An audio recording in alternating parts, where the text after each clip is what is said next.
Nakabarikada ang mga pulis.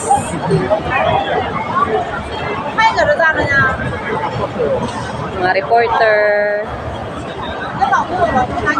Ito ang ganap ngayon dito sa Martin Chachoy.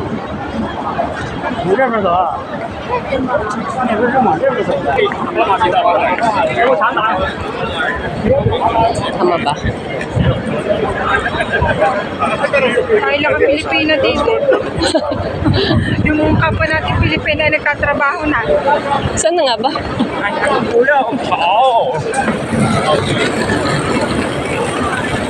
Oh, dapat nakipicture din tayo sa mga pulis. Ay, sa ano? Ano naman? Asan na tayo? Ay, doon tayo. Dito tayo.